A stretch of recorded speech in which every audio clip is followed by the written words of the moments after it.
Good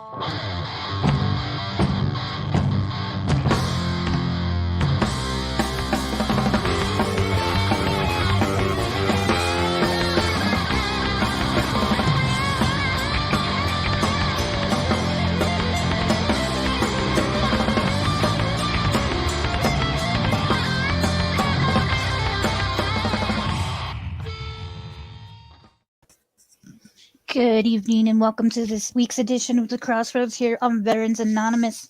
I am your host, Combat Cricket, Jade Lopez, coming to you from Colorado, former 31 Bravo military police and your best friend.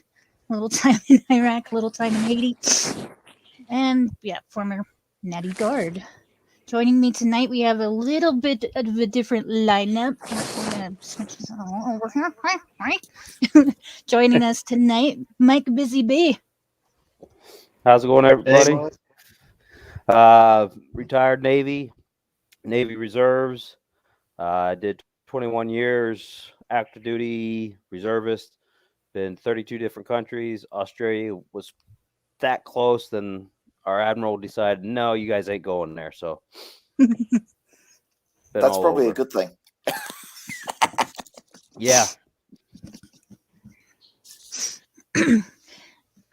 Yeah, well, Next I'm up. Damien. I did 14 and a half years in the Navy. No ducky well from the Navy.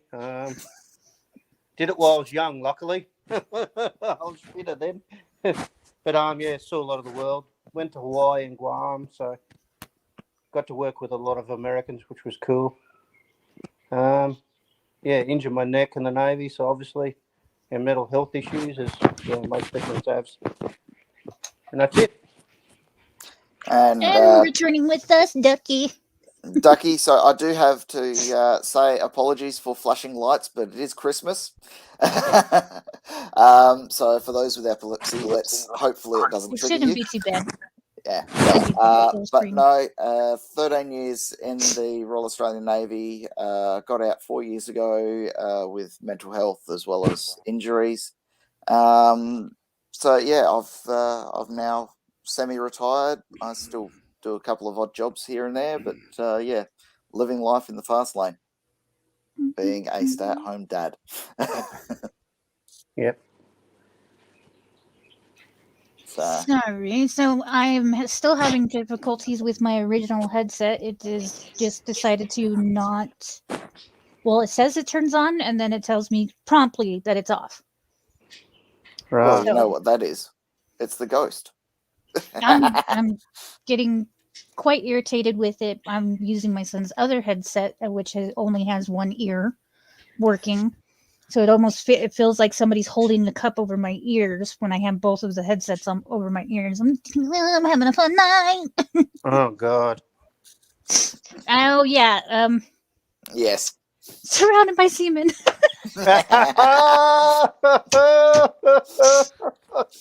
Now all we need is one more Navy and she'll be a foursome.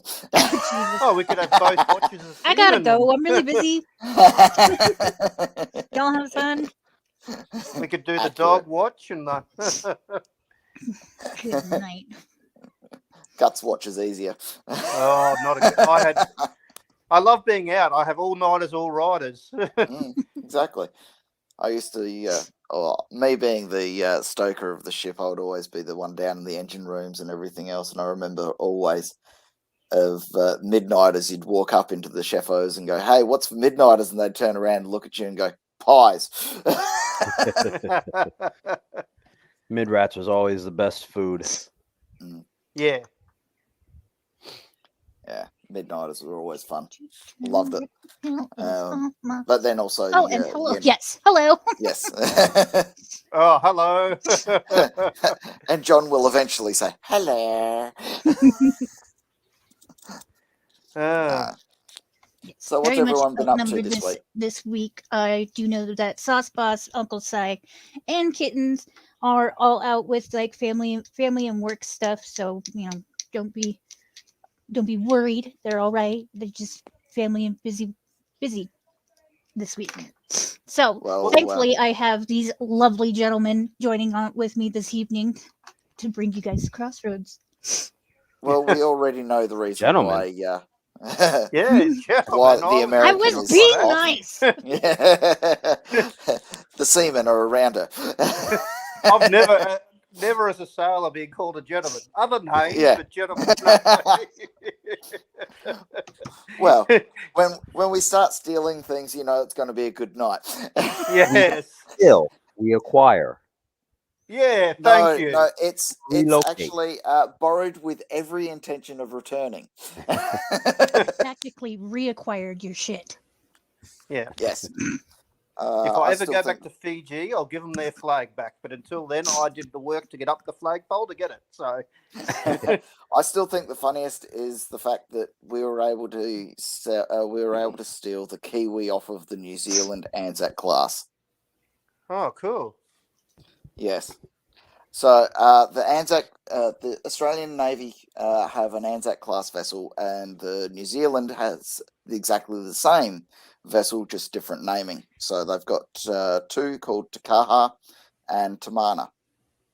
And we pulled alongside, or there was a ship that pulled alongside in New Zealand, and we were sitting side by side, and there was the bet thrown over to the officers of if you could steal the Kiwi off of the off of the Navy, and the Kiwis had to try to steal the Australian one.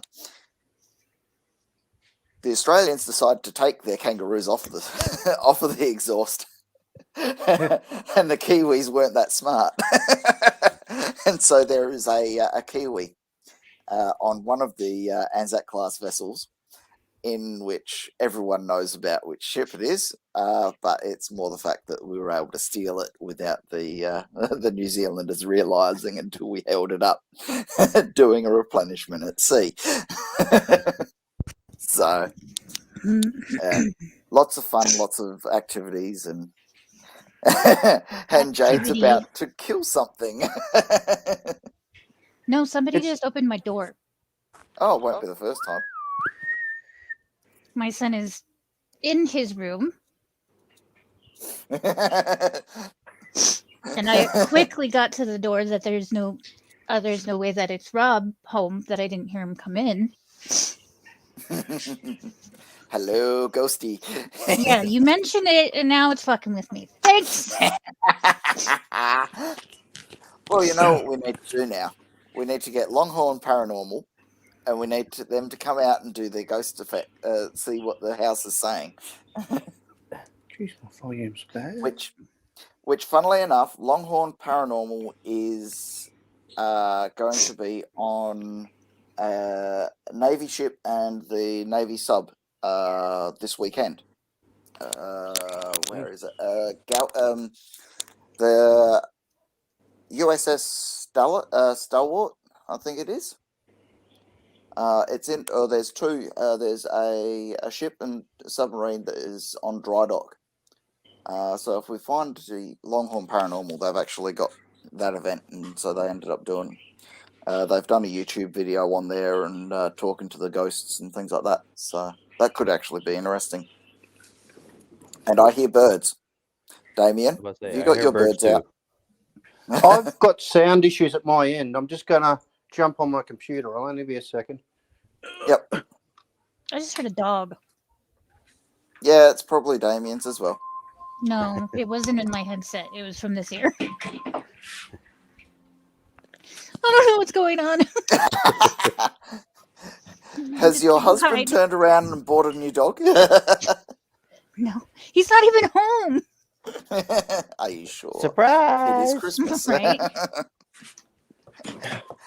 No, because he's loud as shit when he comes home. I just realised something. We've got two totally different climates on here as well. It's sticking hot here today, but you guys would have snow, wouldn't you? Well, you've got to remember two things. They're the northern hemisphere, Yeah, that's So- right. and we're the southern. Yeah, it'd be So, funny and if I then could we've figure also- out how to flip your cameras upside down. Accurate. It's a paranormal team. That they're out of Texas, aren't they? Longhorns. Yeah, they're Yes. I think they're out of Houston is where they're actually based out of. Yeah. Hi, Amber. Hello. It is windy as hell right now. I told you. And this is like the coldest that it's been. It's only 19 degrees down here in Australia. Well, where I am, and that's in the middle of Australia. What does that mean? 90, no, it's when it hits 35, it's 90s to 100s. It's about 82. yeah. Well, what's That- 40 Still degrees, 50s here. Grant? It's 40 degrees here today. Yep. Hang on a second. Yeah, it I should used be to remember all this about stuff. See, and the it's been really weird here about our snow. 94, 90 That's 104 for Yeah. 40 degrees. Yeah. Holy dooly. And today it's going to be about 68 for me. So it's half the temperature here in Adelaide. And that's 3,000 kilometres away from Damien. That's about the difference between Jade and I. Yeah. You're in the Yeah. 20s today or 30s? Yes. No, I was actually in the 50s today. Oh, It's wow. been weird. Yeah, no real snow. Almost going over a week into December and still haven't gotten snow really. Yeah, and then Oof. with me being down in Florida, there was 83 today. Oh, that's normal. Yeah. Yeah. That's not normal here. Yeah, exactly. But that's the thing, is it's usually hot. It's usually around 30 degrees here about this time of year in Adelaide. So it's about 70 to 80 degrees. And that is our normal temperature in December. And we've only hit that 3 times this year. So, which is very unusual. And we're a little bit nervous because 3 years ago when we had the big bushfires in Australia that went all the way around Australia, and we had the burning ring, it was very weird weather.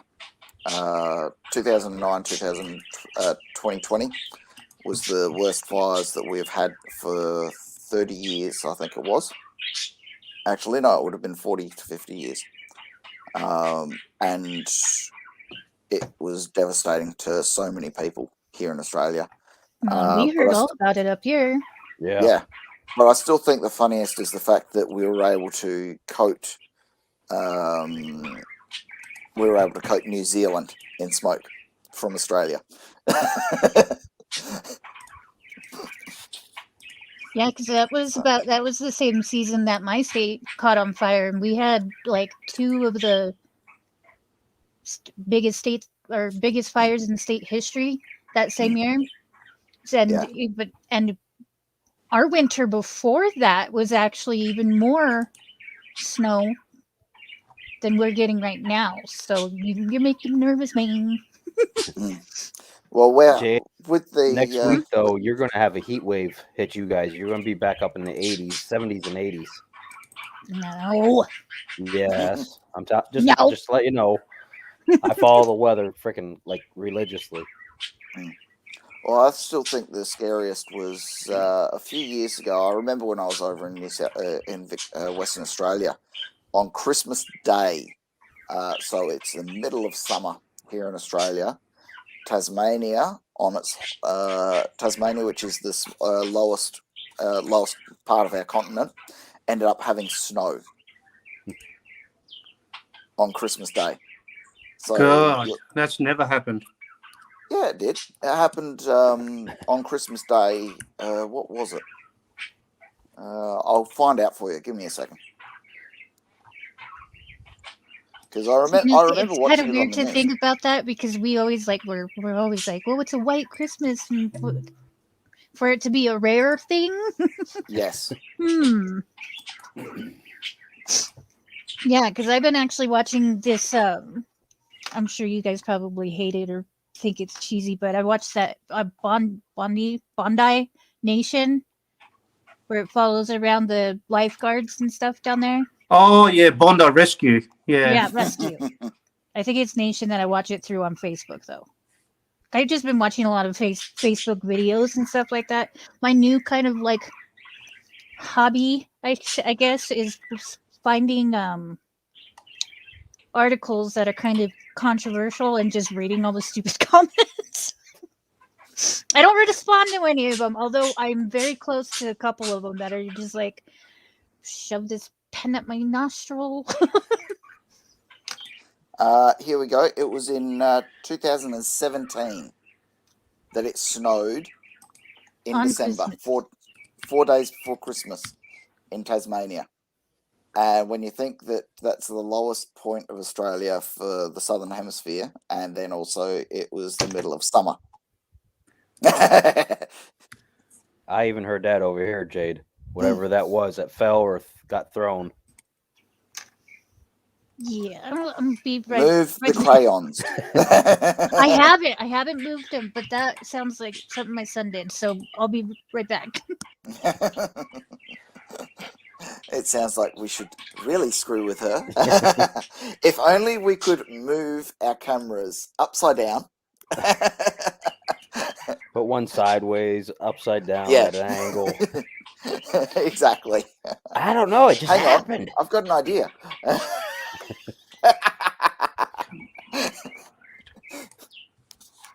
No, that would hurt. No, I've been been preparing for Christmas. I'm hosting it as a and I'm looking at doing a turkey roll as well as a pork roast on a barbecue here in Australia. Yeah, it was a child. He's like So jumping who's around. got the lovebirds going off, or who's got the parrots? Me, yeah.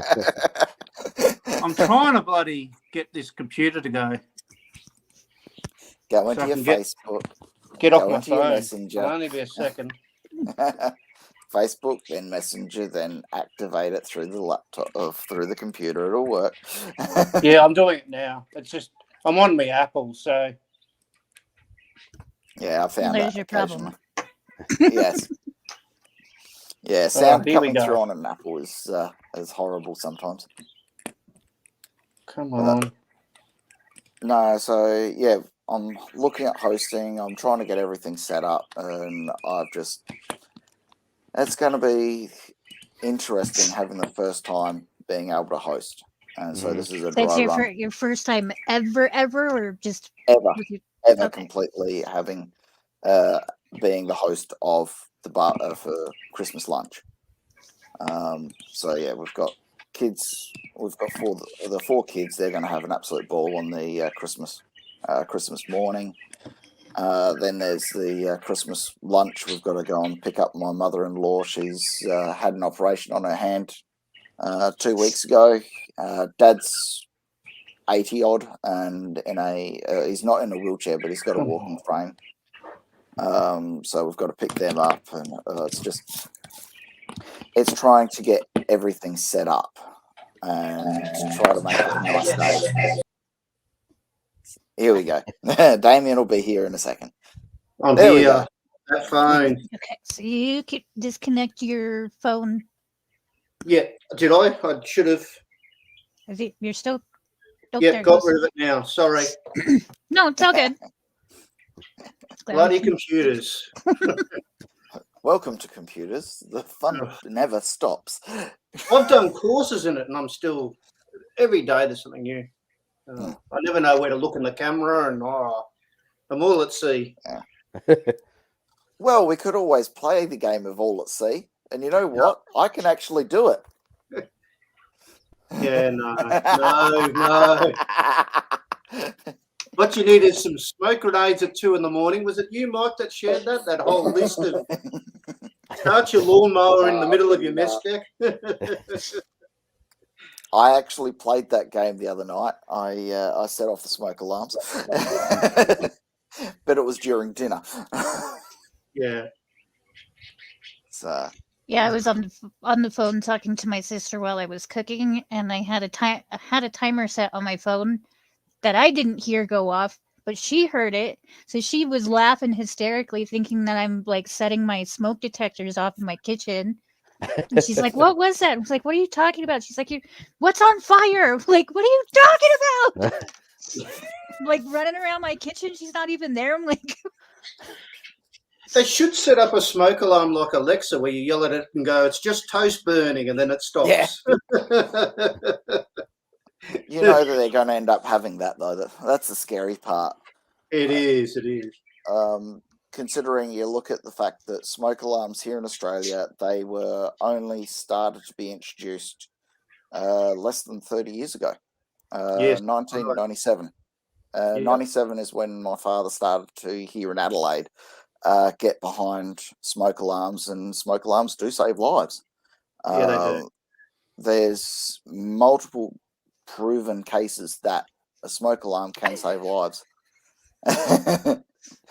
There's something moving behind you, Jade. Oh, It's the air pressure in our house. All My right. heat did just kick on though. As I said, air pressure in the house. But you're right. In 2008 was when it started becoming even law to have one in Australia. It wasn't that long ago. Yes. And when you think that it's only just gone 2021. Yeah. But yeah, I remember my father started to, here in Adelaide, he was one of the driving forces here. He was the public relations officer. And as bad as it sounds, I'm proud of what he was able to prove and actually bring.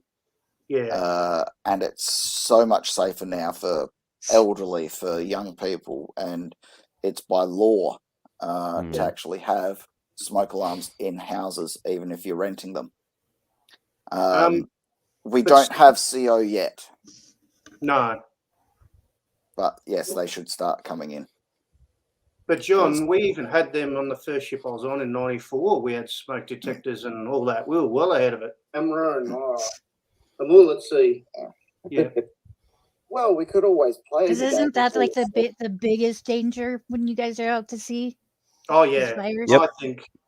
Yeah. Fire and freaking water. Fire and water. Yeah. Two biggest. Oh, thank you. Hey, I had fun. I used to turn around and go, "Oh, I'm getting burnt," and then drowned. But I usually No, 'cause turn I don't around. know if I told y'all about that, like how my sister, her house burned, not completely down, but it caught on fire. Yeah. So she was actually pregnant with her third, and she had the two boys, and she was getting them ready, and the smoke detector went off. So she follows the smell, and by the time she because her bedroom was right next to the boys' bedroom, so she went in there, and it was the master bathroom that it was completely engulfed. So the flames were coming out from underneath the door by the time because the smoke detectors had just gone off, and that's how quickly her bathroom just went up. So the entire top floor was totaled. So they ended up stripping that down to the studs, and then the main level of the house, because of all the water damage and stuff like that, was totaled out. So, well, we in the Navy, we'd have the fire exercises, or if there was a real one, I was on a ship with a real one. You put the fire out, but then your next issue was all the free surface water. You had to get rid of all that. So you had two dangers in one in a way, didn't you? You know? Yeah. Yep.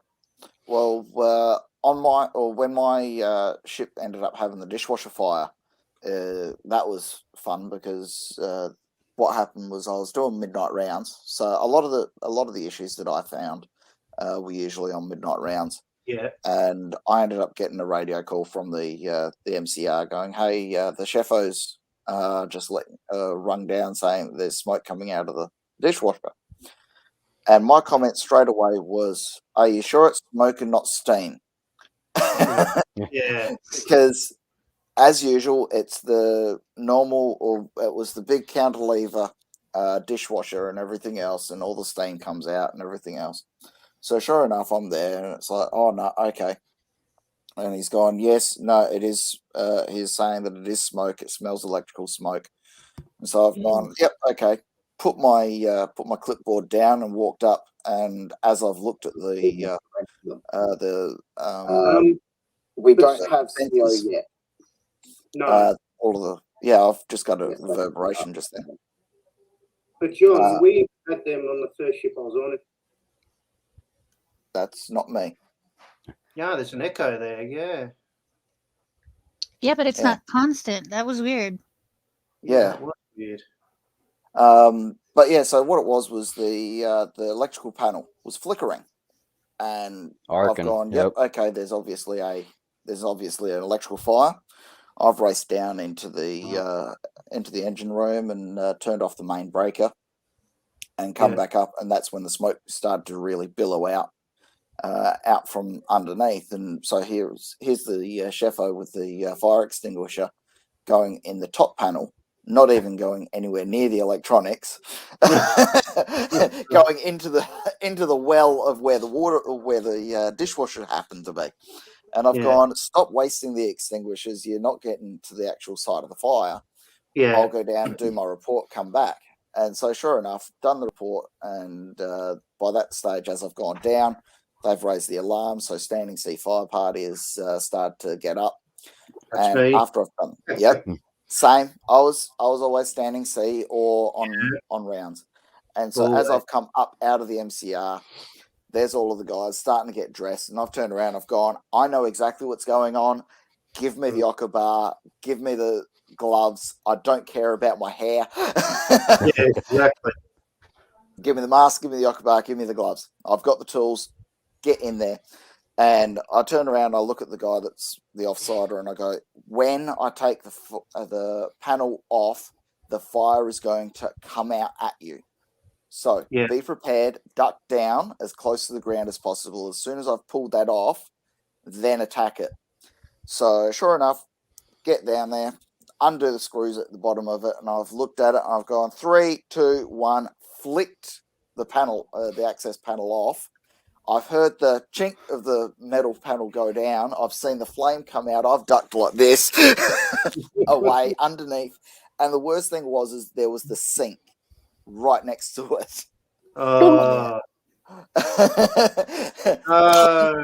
knew it was coming. I've hit my head against the sink, and then I've looked over, and this guy has attacked the fire with an AFFF extinguisher. Oh no! I don't know what that means. Okay, foam acting. aqueous why you use foam. It was the foam. foam. Yeah, it was the foam extinguisher. So which is here in Australia, yeah, it is smoke. It smells electrical smoke. So I've gone. There it is again. Put my clipboard down and walked up. But that's way further back. Does somebody have the show on their phone? No. I Or made sure it's off. I'll turn my whole phone off, maybe. Hey. Or if you have it open on Facebook, Oh. that could be what's causing it. Oh, please no. Really? Yep. That is so weird, though. It's was taken pretty us- It's like, nice, but it wasn't sorry. constant. yeah. So I'll be it's more one of the- organised next week, I swear. You're all good. I'll get better up. Yeah. So, but yeah, you can imagine. So AFFF here in Australia is aqueous foam. We've got 4 Yeah. extinguishers. We've Yep. got a red with a black, which is carbon dioxide. Red with a blue, and that is the aqueous foam. Then we've got the red with the gold, and then just plain red. The red with the gold is for metal fires, so whenever the helo crash on deck, things like that. Oh, The red one doesn't get used on ships. So yeah, sure enough, he's sprayed with the blue one, and I've just looked and I've gone, just stepped up and I've gone, I'm out. Fire's out anyway, and I've gone, yep, okay. And that was 1 month into a 6-month deployment that we ended Fun. up. It always yeah, happens at the start of deployments, doesn't it? Like, yeah. But it was good standing sea in Australia because we grabbed people from all different branches to be in it, which was smart because there's all different parts of the ship. So you had that knowledge. So like Grant said, if he knew the area, knew the problem, he was the person that went in, depending on the area. So it was awesome. So, and that's the thing is I can still draw the mud map of the entire ship. Yeah. I can. Where the I water can main still, goes. Yep, I can still draw a lot of the panels as well. Oh, sounds like how we mark. Yep, gotcha. No, the Anyway. the times that I've had any experience with the fire extinguishers. So in the Humvees, the fire extinguisher is actually located on the driver's side, which is Right. opposite of y'all. On the left or the right side? So the left side of the driver next to the door. That's what I'm saying. It's the opposite of y'all. But being a driver and the way that the Humvee is set up with the radio mount and stuff like Yeah. that, with your rifle, it was easier to put it next against the door. So during convoys and stuff like that, if the driver, I had 2 drivers that actually did this in my squad, where they moved or they set their rifle down just so that the fire extinguisher went off, and it just completely filled Fogged you out. fogged out. So all of a sudden you're like barely starting on the convoy, and you're like the trucks just suddenly stop, and you see them all run out. Like, Smoke, smoke, smoke. It's an extinguisher. and Did you ever play games like put a fake snake on the floor at the driver so when they go to drive off? Not in training or whatever, not in real. Yeah, we had a Well, ventilation fire on the Enterprise a few Oh, years they're the back. worst. Yeah. Well, what it was is the guys down in the armory Yeah. making the bombs. They're smoking and they're taking their cigarette butts and flicking up in the exhaust. They didn't realize that there's a screen in there for the filter, and it just kept on building up, and it finally caught it. Freaking took us 3 days to finally put it out and redo everything. They're Those the worst ones are ones. the worst. They're the worst ones, Cricket, because we used to call them smoke chasers. Like if there's smoke coming Yep. out of where the air's coming out, doesn't necessarily mean the fire's in that compartment. So you're trying to find where the hell a fire is, and you only got a certain amount of time. Yep. Well, that's exactly it. Because my main role when I wasn't actually a watchkeeper was with the air conditioning. So ventilation was my bread and butter. And so sure enough, coming back from my second deployment, no, it would have been my third deployment from the Middle East. We stopped off in India. Oh, okay. And one day out of there, I end up getting called from the officers going, the officers have rung down, and it's about midday, one day out from India, and they're like, "Oh, we've got a funny smell coming through our ventilation. Can we sort something out?" And so what I've done is I've walked down, and as soon as I opened up the door into the medical bay. So, Damien, Foxtrot section. Yeah. So, sure enough, I've walked up into the Foxtrot section from Golf. I've opened the door, and it's just hit me like a sack of shit. What someone had done is brought alcohol onto the ship that weren't actually supposed to be. They had smuggled it in and put it into the ventilation section. And because the jars were glass, they just threw it into there thinking, "Oh yeah, that'll be good." And all of the bags got thrown onto this bag, and it smashed 2 of the bottles. Oh no! So the smell came Especially out. in that humidity. It went in through the ventilation, Yeah. and I could smell it not only on level 3. Where the actual ventilation unit was, but I could smell it all the way up to the top of the ship. Anything sharing that same common ventilation system, it just going to... Yeah. Yep. And it burnt 3 of the people's eyes because it was that strong of an alcohol. It was 100, if not more, proof of I was gonna say, what the hell is it? Moonshine. It was, pretty much. It was moonshine, and it was extremely potent. So it was it was a female that brought it on, and the entire female mess got brought out, lined up, and the bag that they'd put it in had their name on it. Oh, they're done. That's just. I turned around. I turned around to the female mess and I've gone, for anyone that owns up to this, they aren't going to get into trouble just yet. But I suggest if you've got the name on your bag, that you dispose of the freaking bag. Yeah. They've turned around, they've gone, oh, it wasn't me, it wasn't me, it wasn't me. And I've gone, and I've just picked up the bag and I've gone, Said you made my job really easy.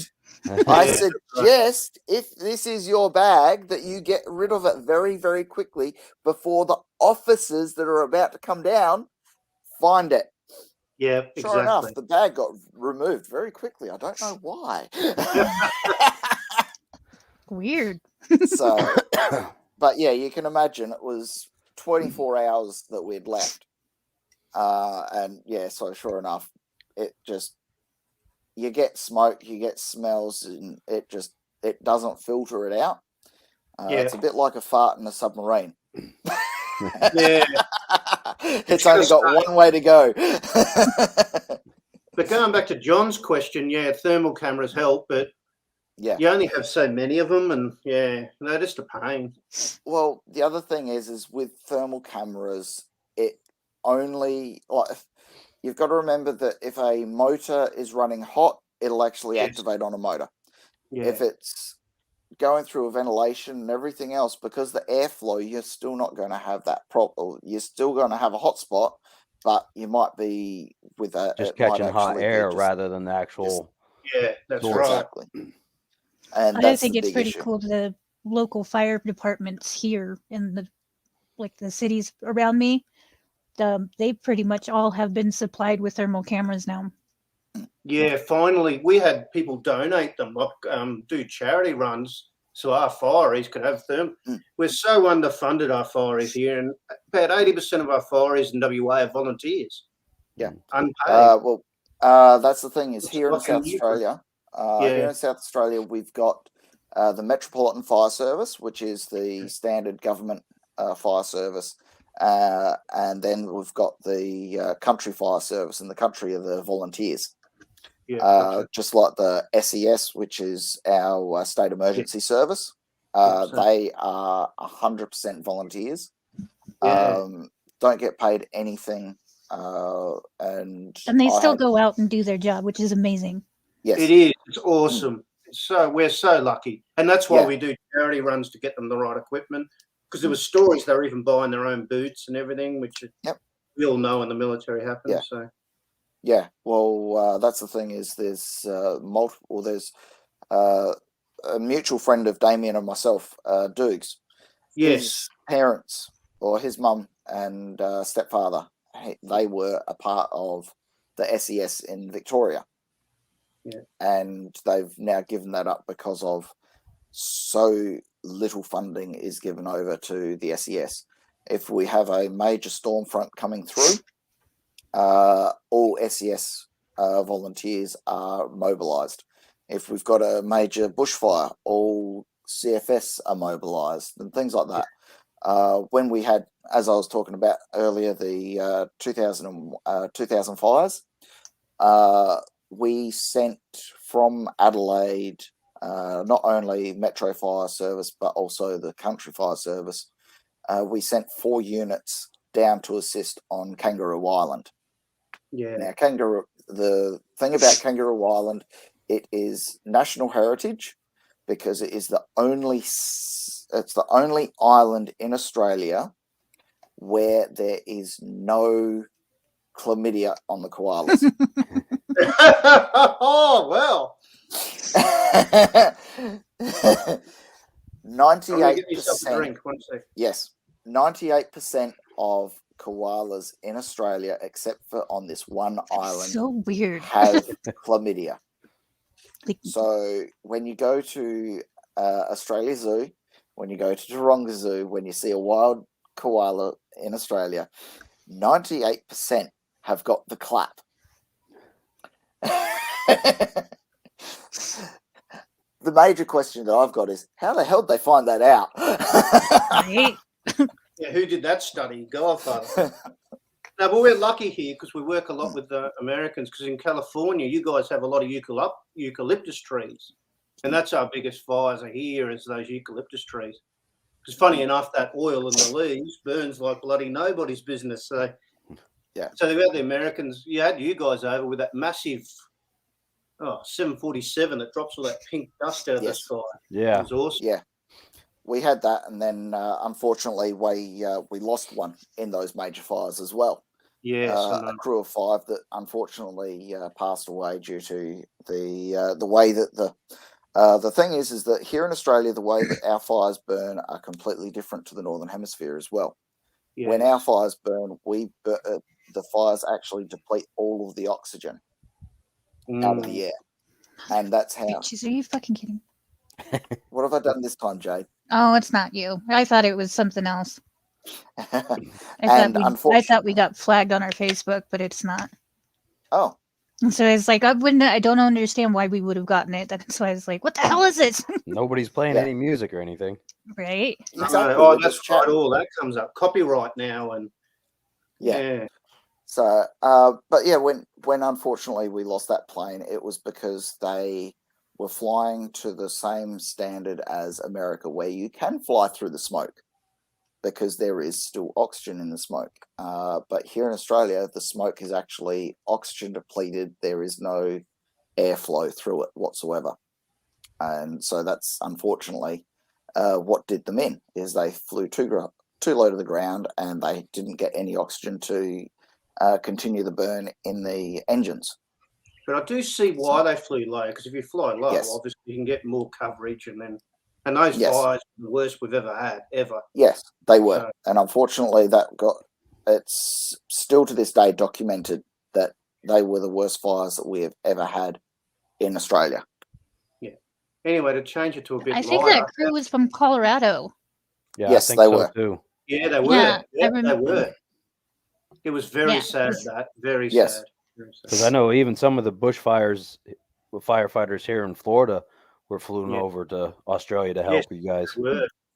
Yeah, and that's how a lot of us, even here in Australia, when we saw that there was big bushfires in Colorado and things like that, we actually turned around and we organised some of our paid guys to actually volunteer to go over.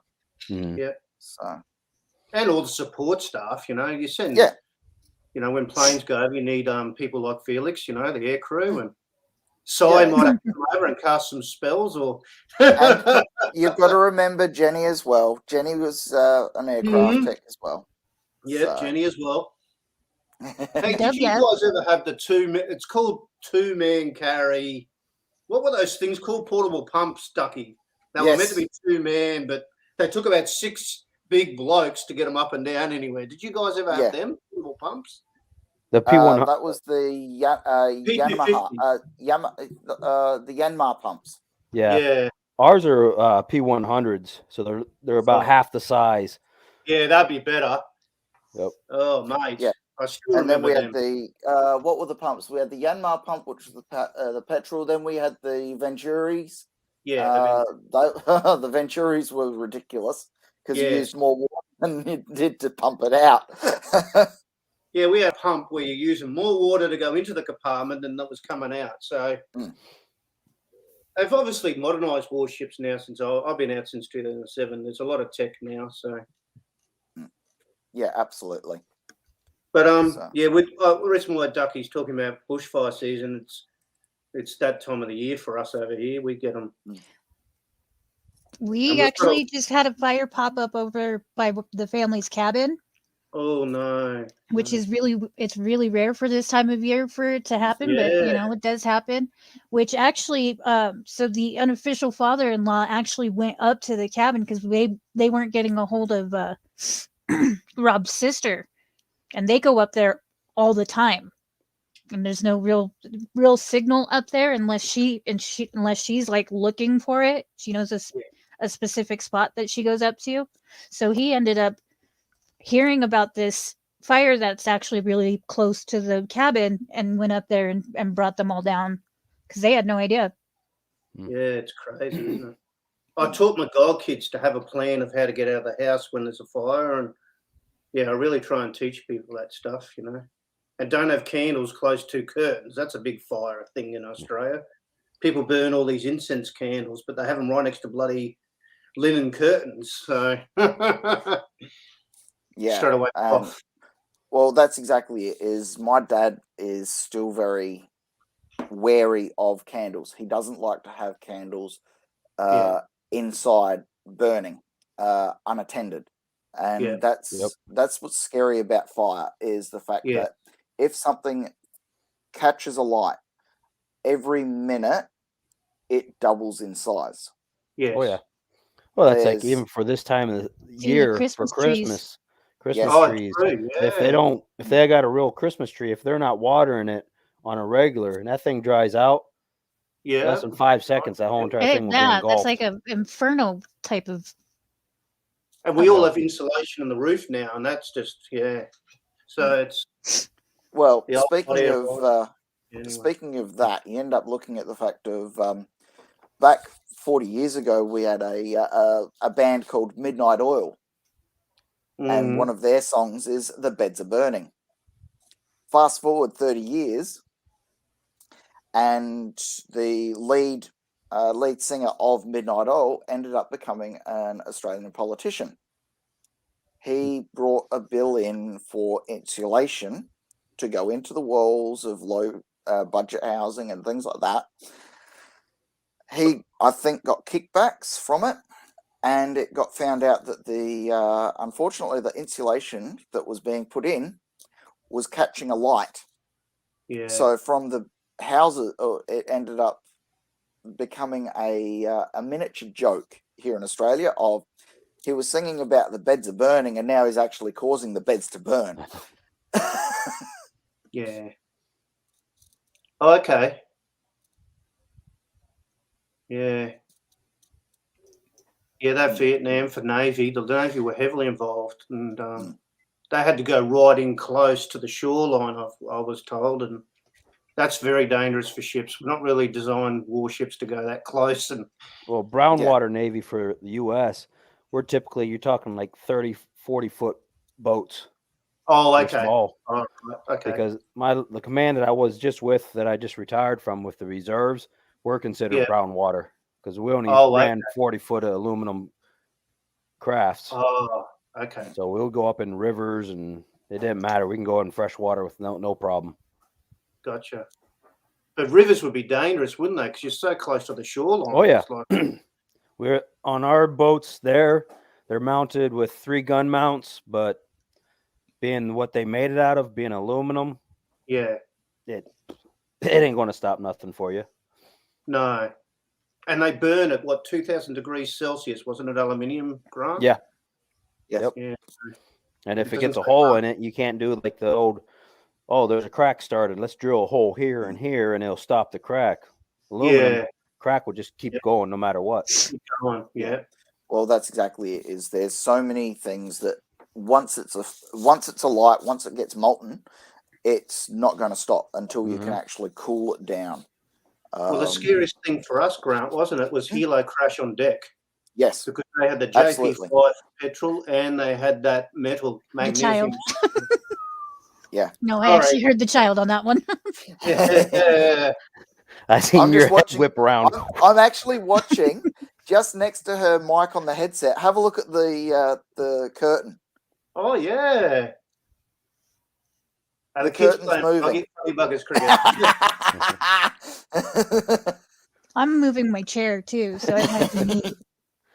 Oh yeah, it is moving a little bit. Depending on which way your ventilation's blowing. Yeah, it could be ventilation. Yeah. But no, that's exactly it. I was very lucky. I never actually had to experience a pan or a crash on deck. No. But we did have a few times where it was an emergency landing. There's been cases years ago before I joined that we ended up having fatal crashes. We also just recently had one of our helicopters in the Australian Navy go down.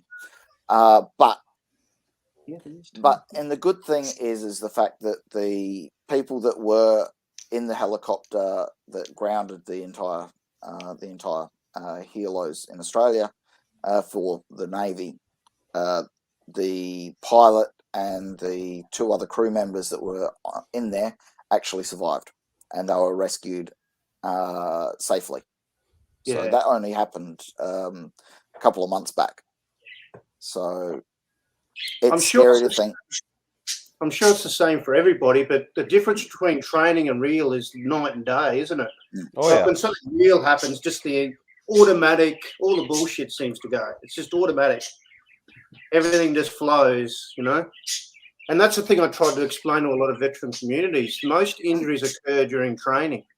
Yes. Real Because you're injuries, complacent. yeah. Well, we just had a Navy it's Well, and not it's SEAL. just also the fact that, like, of the training. the last month or so of your deployment as well. Yes. It's a Because high everybody risk. becomes relaxed because it's almost over. Yeah. Mhm.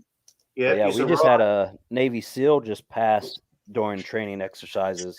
He was a captain of SEAL Team 8 that just 2 passed. days ago. Yeah.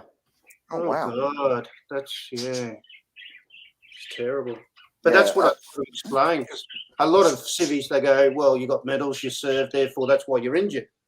But you don't get medals for training, and a lot of injuries or deaths occur during training. A hell of a lot. And Undocumented, a lot of them too. it's scary. It's scary now that even though that we've served, or that both Damien and I served, and we've got the medals to prove it and everything else, but it's scary to think that there's some people that haven't even got a medal that are getting medically discharged due to major injuries, due to training. And there's so many people that get injured during recruitsal. So yeah, non-service connected and don't get disability. Well, funnily enough, my back injury was actually during green team.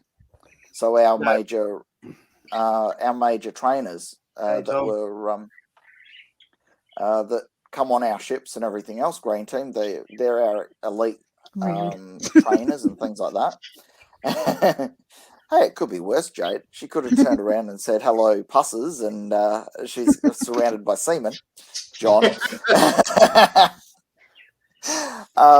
But yeah, when I ended up doing my back injury, I was wearing the breathing apparatus. I got my breathing apparatus hooked on an I-beam, and I was down in kilo section next to the switchboard for the overboard discharge.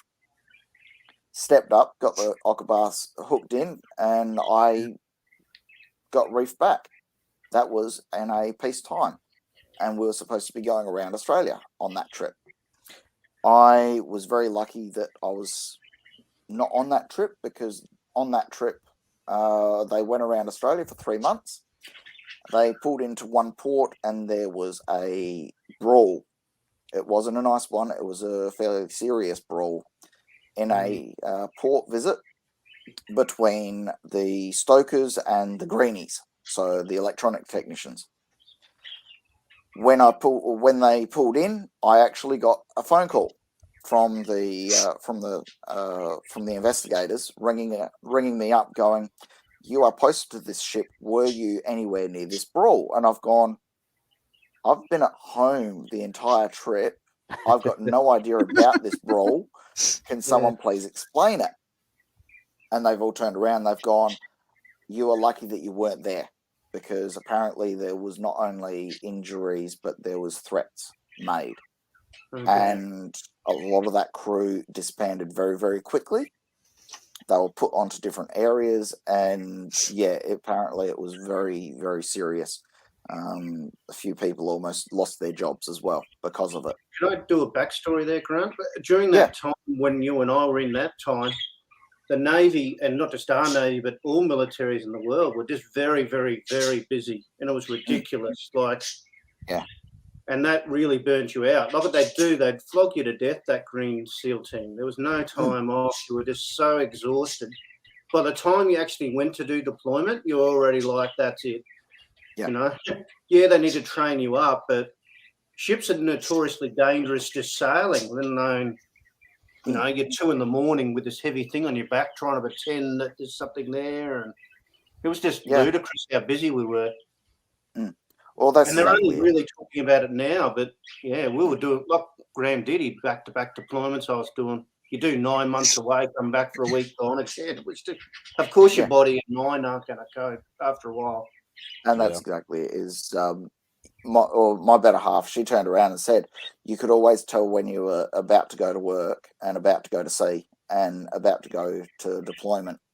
And she said during that time, for the 2-3 months beforehand, you were just work.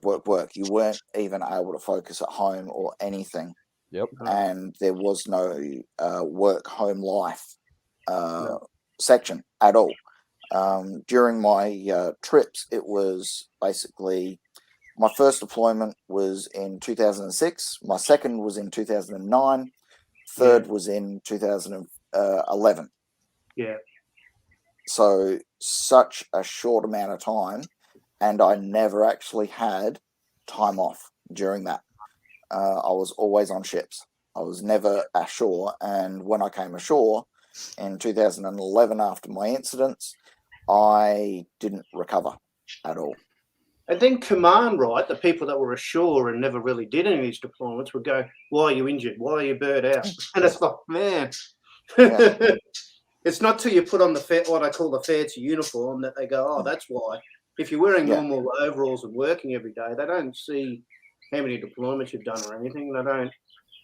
No. Anyway, enough about that. Yes, absolutely. Lovely badges. You didn't wear those. Yes, well, it is also top of the hour. Oh, yes. Almost. I am having difficulty. My videos and stuff like that are messed up, so I don't have any of the commercial. Oh. No commercial break. What about morning tea? We've got to have morning tea or something. You got to remember, Damien, it's 9 o'clock over there. Oh, okay. Gotcha. Night time. Sorry. Yeah, unfortunately for Damien, it's just about 10 a.m. For me here in Adelaide, it's 12:30. Yeah. So it's almost 7 o'clock here. Woo, screen, what are you doing? Yeah. The screen ran away. But No, just like started update, popping up shit. Update for Felix, though. The trailer is done. He is trying to plan a trip, try to get down there before the snow does hit to get it back up. Also, he got some new wheels. He turned in Ruby. Got Pearl now. Nice white Dodge pickup. 3,500. Looks pretty sweet. Now he just needs to go get it wrapped. So I know. Didn't he just get Ruby wrapped? Well, he got it rewrapped. Yeah, I know he had to rewrap it. Yeah. Last year, right? Or no, earlier it was this about year. half, about 6-7 months ago is when he had it rewrapped. Yeah, because it was like still. It was still this year. Yeah, the back one of the back quarter panels was starting to peel. He had to get it redone. He slipped. He slid the truck off of his road. Oh. Okay.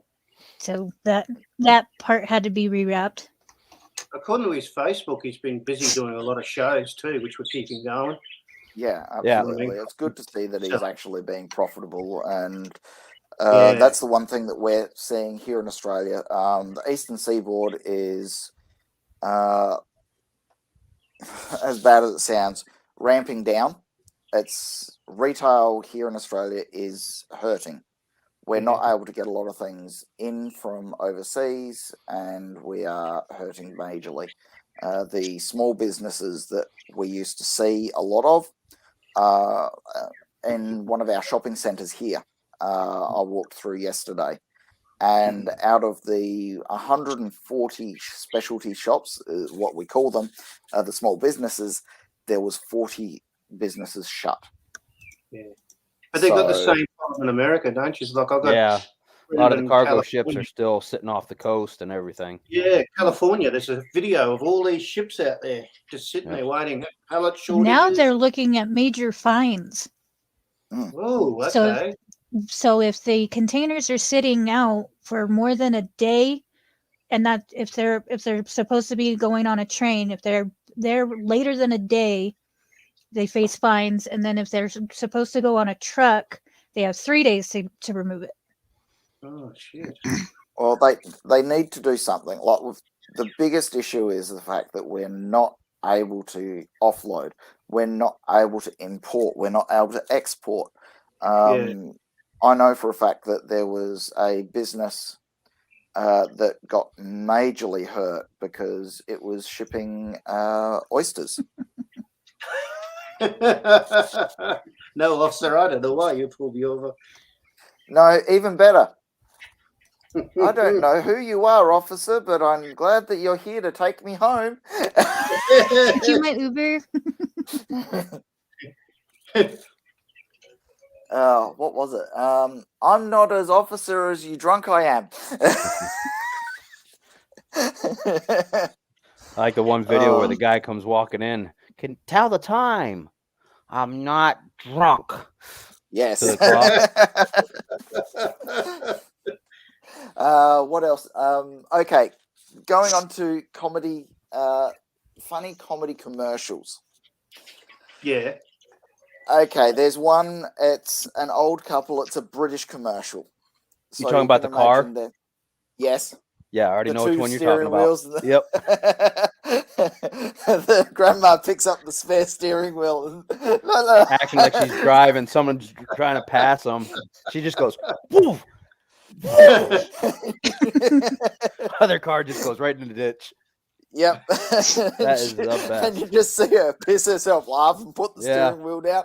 I don't know why he did that. Or it's funny where you have like I've seen a couple videos of these kids that are on opposite sides of the street and they pretend to be pulling a rope with each other.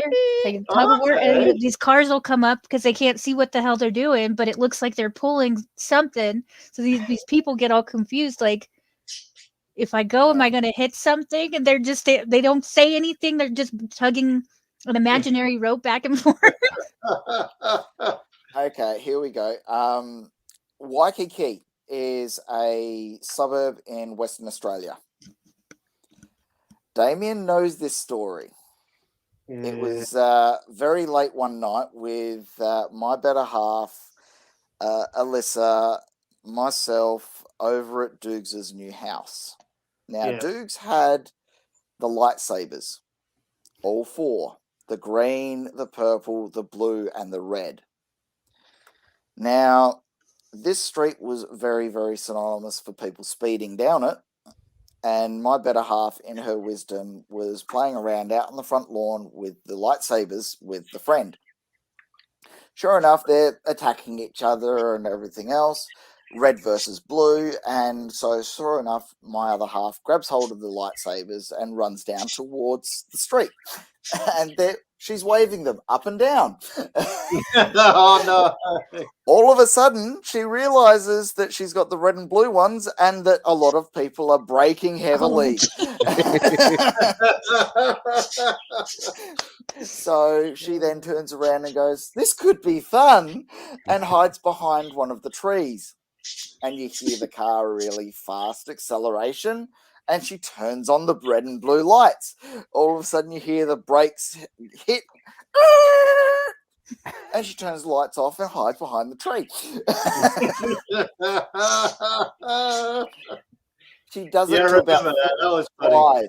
She did it to about 4 or 5 cars, and then she did it to the wrong car. It was an actual cop car. Oh, an actual cop car. She had the cop car actually came down, braked, realized what was going on, turned the lights on, and sure enough, copper got out of the car, came over, and it was just, the copper was laughing. He's turned around, he's gone, "We've had reports of falsification of police officer," and we're like, "Well, have a look how many people speed down this street." And he's gone, "Like what you're doing, letting you off with a warning, don't do it again tonight." Technically, she wasn't pulling people over, so is she really? She wasn't. Exactly. So yeah, it was that was one of the fun nights that we had. And then I think the next night we ended up having was the next fun night was her birthday, and her birthday is before Anzac Day, which is the 25th Anzac Day is the 25th of April. Her birthday is on the 24th. It's my sister's birthday. One of 'em. We ended up, Damien, myself, or my family, Damien and his family, all ended up over at one friend's place every time. Chinese food, one movie. What is a movie that the Air Force like to steal from the Navy? Busy. Oh God. What movie that should have been coming out as a second movie? Oh, Top Gun. Oh, Yeah. sorry, Says in you. I know. Top Gun. Yep. We would sit down with Chinese food and watch Top Gun on I her love birthday Top Gun. night. No, a Navy. No, a Navy. Exactly. Growing was up, on- I Forced by didn't the realize sport. that it was Navy. My girlfriend was the Yeah. same way. She was like, "That's Navy." I go, "Yeah, that was the ship. They filmed it on Enterprise, Yes. the ship that I was on. They were Okay. stationed home port in San Diego at the time when they were doing the filming. Then it transferred home ports to Norfolk. Yeah. So I actually stood in the spot as Tom Cruise has. Woohoo! Cool. I'm trying to think, where is it? Give me 1 second. Ooh, excuse me. Yeah. So you guys are all ready for Christmas over there, or No. Nope. no? Neither are we here. We're last minute. I don't even have a tree up yet. Oh My God. I'm still decorating my tree. Yeah. OCD I can't on find your my tree, hooks. Huh? though. You're OCD on your tree, though. Yes. I also like, because I'm set OCD on it, I ordered a new tree skirt. Yeah. And Rob even was telling me, he's like, I don't know why you're ordering all that stuff. You have all that stuff. I was like, because I don't have a purple one. Yeah. Honestly, God. Jeez, what's wrong with you, man? Because I'm pretty sure when I'm like thinking of my theme colors and stuff like that, it's going in one ear and out the other. Oh, definitely. Us blokes, it's up and it's got stuff on it. It's done. That's it. They're the 3 steps: up, stuff on it, done. I Well, don't now I'm decorate like- mine that much. No. I'm It's all hearing the the wind and kids. kind of nervous because FedEx. Amazon just dropped off a package for my neighbor. Yeah. So before the show, I went over there and it didn't look like she was home, so I just like kind of tucked.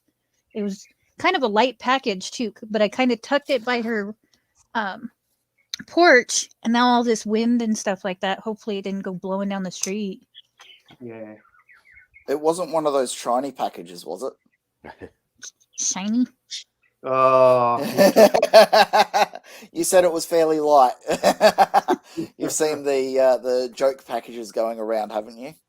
Of the underwear that have been worn. there's a joke package Oh. going. Blokes, yeah.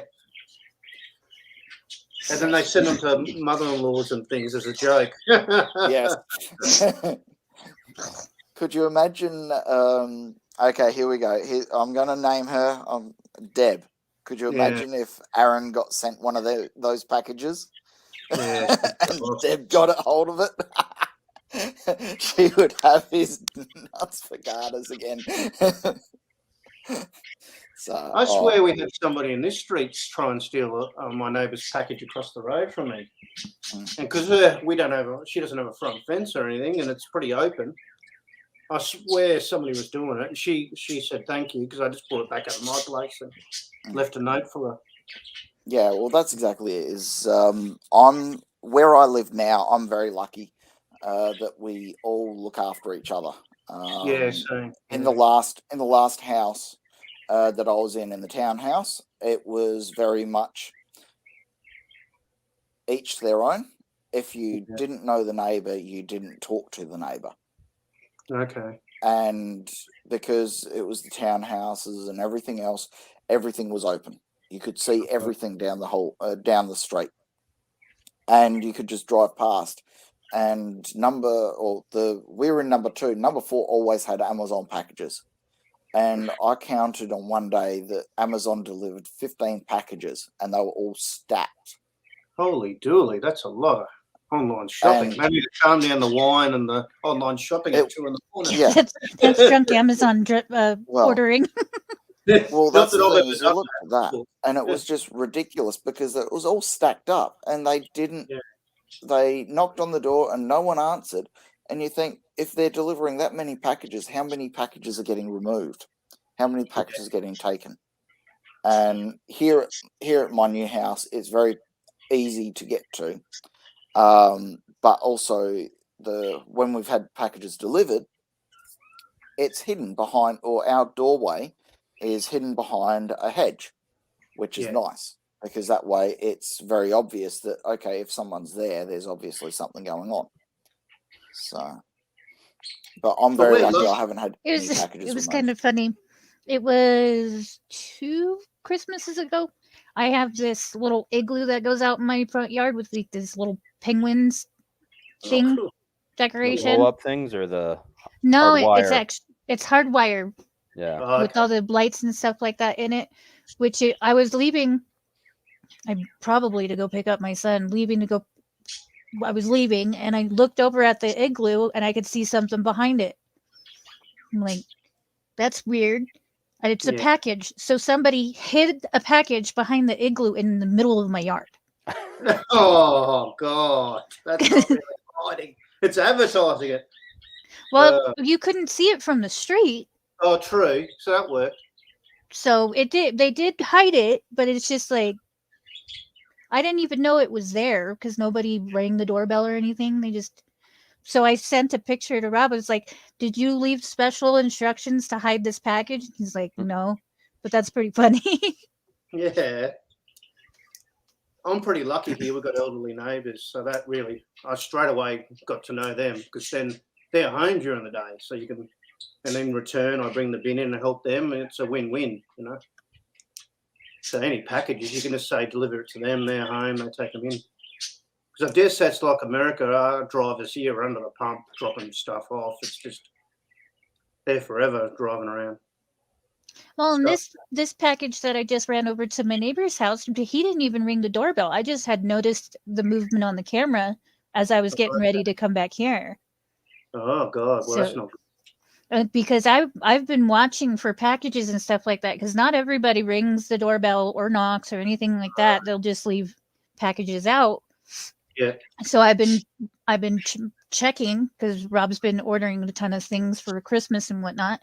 Because I heard that Denver has already had over like 100,000 packages stolen off of porches Oh, Wow. in like the last 2 weeks or something crazy like that. That has just been a huge number of yeah, what do they call it? Porch pirating. yeah, porch pirates, yeah. Isn't it funny? All us veterans are very security conscious, aren't we? You know, I check the cameras, and I've got cameras, and check cameras, check the people are okay. Well, Get to and know your the neighbours. house that was that's 4 doors down from me had their back door kicked in, and they had like $1,000 worth of electronics and no.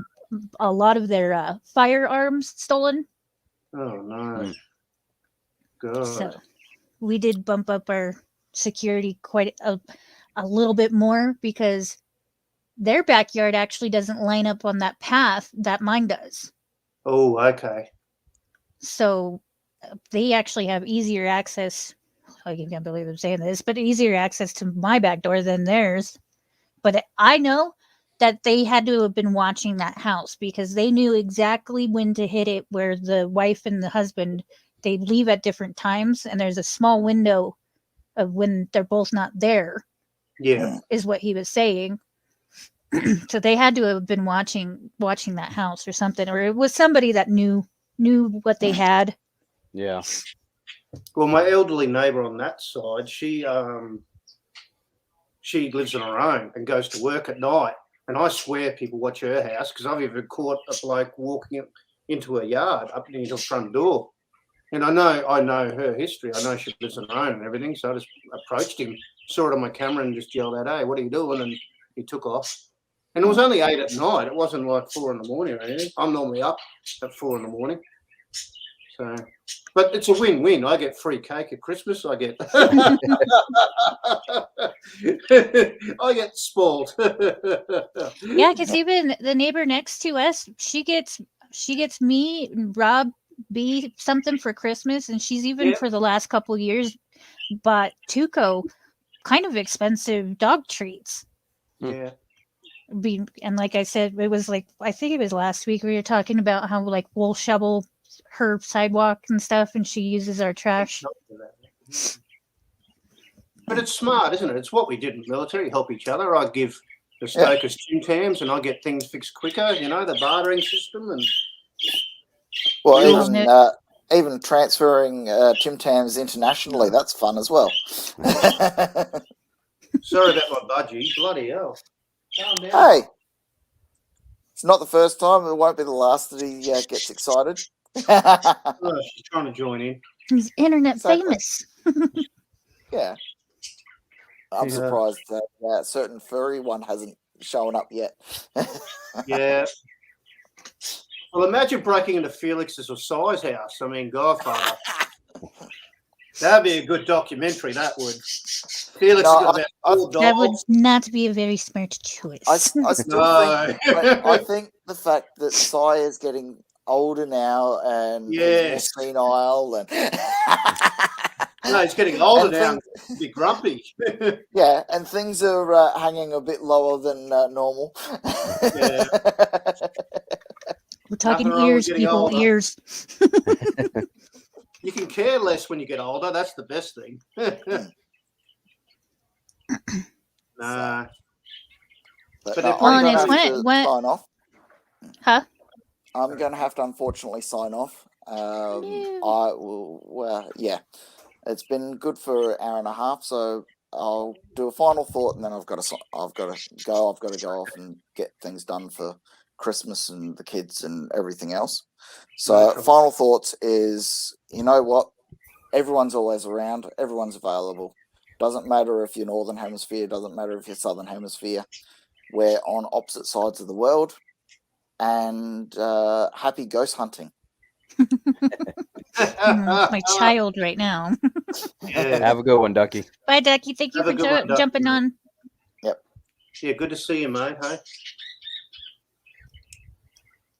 Oh, And he's I a good completely spaced out what I was going to say. Yay. lad. He'll come back to you. Well, no, I know. Well, What was it like in those Humvees, though? Were they uncomfortable like trucks are in Australia, where you bounce around and? it's weird. For me, being 5 foot, I was okay. Oh, I see. Yeah. Because especially the back seat, like you're talking like the most cramped like airline seat, it's smaller than that. Oh no. So when you have the guys that are like my buddy was 6'8", Yeah. so he had a fun time in it. However, like if you're out on a sleep, like once you find a comfortable position, the motion and the warmth that that everything freaking produces with the radios and stuff like that, it's almost like a lullaby. So if you're in the back, it's kind of easy to fall asleep. Isn't it funny, Cricket? All us veterans could just fall asleep in funny spots, If you're tired enough, you can sleep anywhere. You get out and the pillow has to be right. But in the Navy, it was just like, oh, there's a bit of trunking. I'll lie up there. It's warm. Right? You can just sleep under the truck. Oh, yeah, sleep under the truck. I couldn't do army, though. You got bugs and things. My first boat, I was acting as a helo refueler. So when the helicopters came in on the LSDs, they would come down. We'll just top them off with fuel so they can go to the next ship. Yeah. And if we'll get with the radio men and like, hey, they need fuel? No? Okay. We kept the fuel line. Now you're talking a 4-inch fuel line. Yeah. We would coil up under the deck and we'll just take turns. You just put your butt in the center of that freaking coil, feet on one side, your head on the other side, and that's where you slept. Yeah. And if they came in for fuel, you just get that, hey, that tap. Fuel coming. Okay. Yeah, it was funny where we could all sleep, all the different services, just you look back on it and you go, how did I do that? Like, Well, it's even, I was at buy-up and we were waiting for freaking hours and hours and hours, and they're just like, yeah, just go over there. It's like a pad of cement. yeah, So it's like waiting over there, like leaning against your ruck, or even like using your, I've used my helmet for a pillow. Oh yeah. yeah. Like Yeah. how?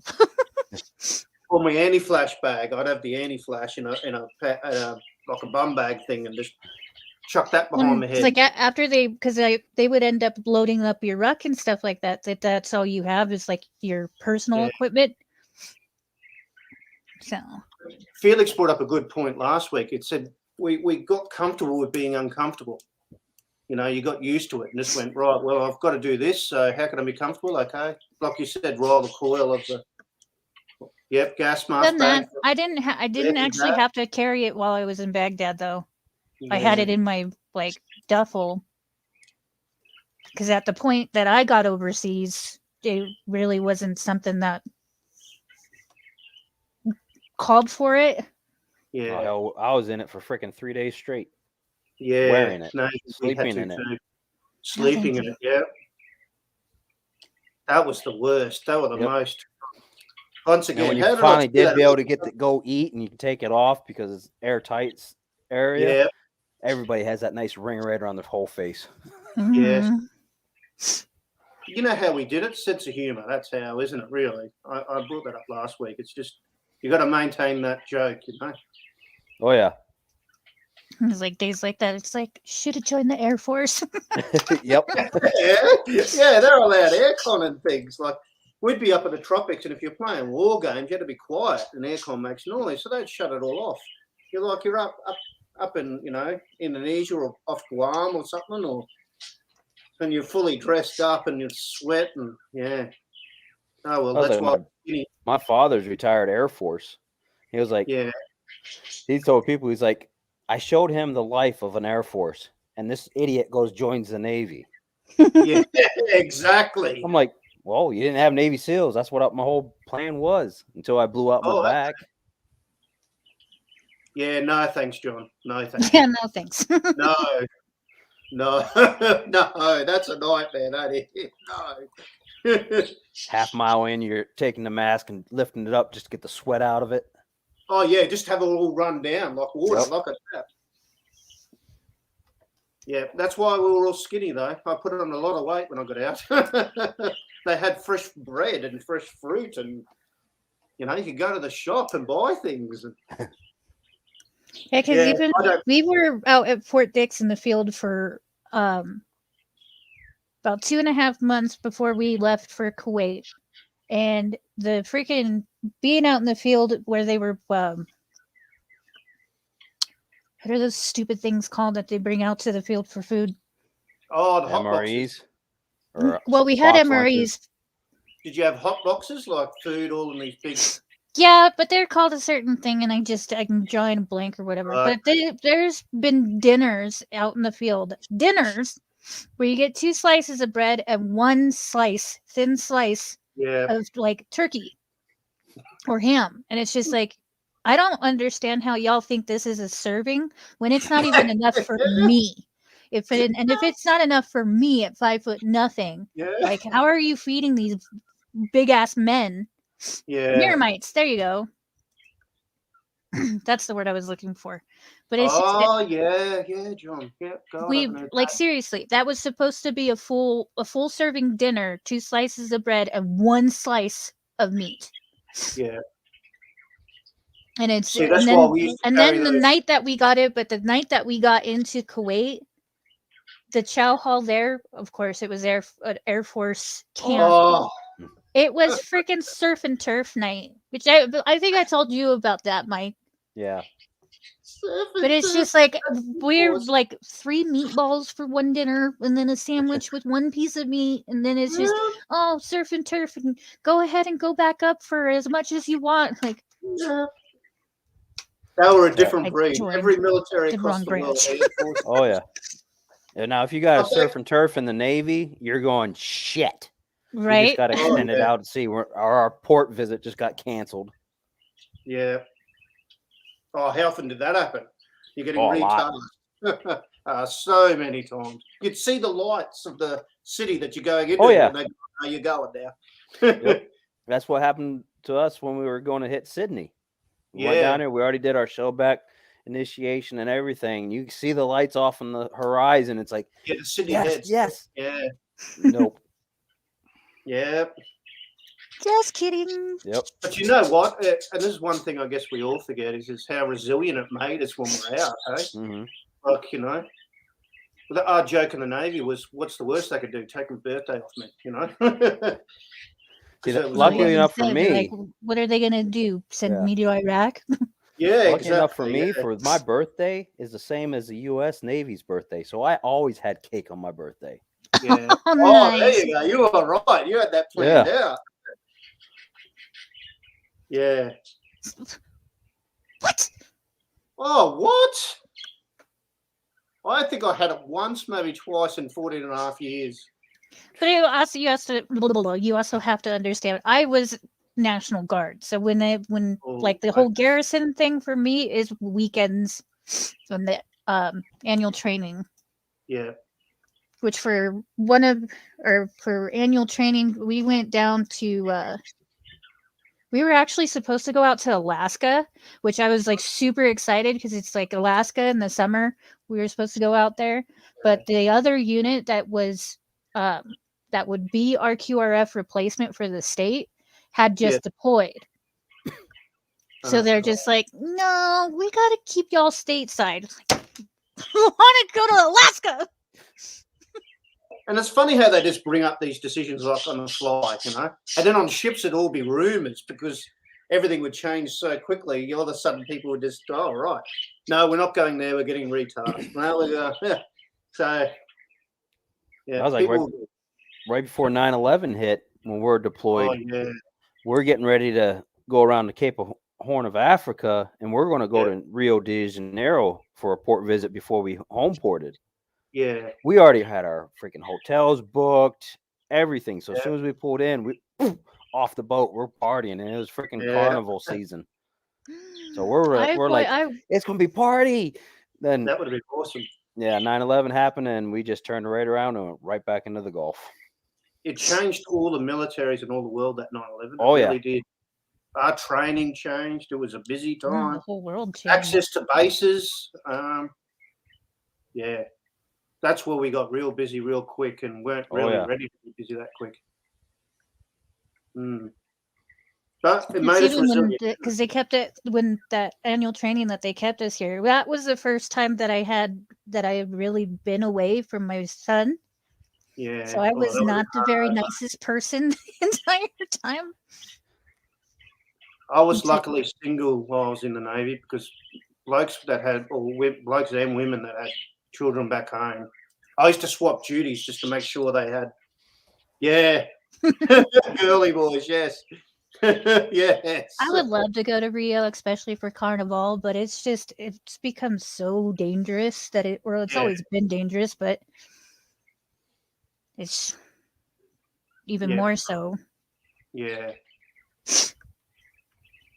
Yeah, but it made us resilient. I keep saying that, I know, but there's positives out of it. Oh, yeah. Definitely when you got back to the civilian sector, it was a little awkward at first for me. Yes. Because everything, boom, boom, boom, boom. Now it's just like, things going to change? Oh, well. Yeah. Biggest thing my psychologist said to me, which sounded easy, right? Be kind to yourself. First thing she ever said. Sounds easy. I'm still struggling with that, you know. Just have a day where you don't do things. What do you mean? What do you mean by that? So I try my best to do that, have that downtime, but yeah. I plan to one year, but it's also dangerous down there too. Yeah. Is it? Not nearly as bad as like Rio, but it's still pretty. Is it? Okay. I've definitely got to go to America, but got to wait for the COVID nonsense to stop, and then I'll come over.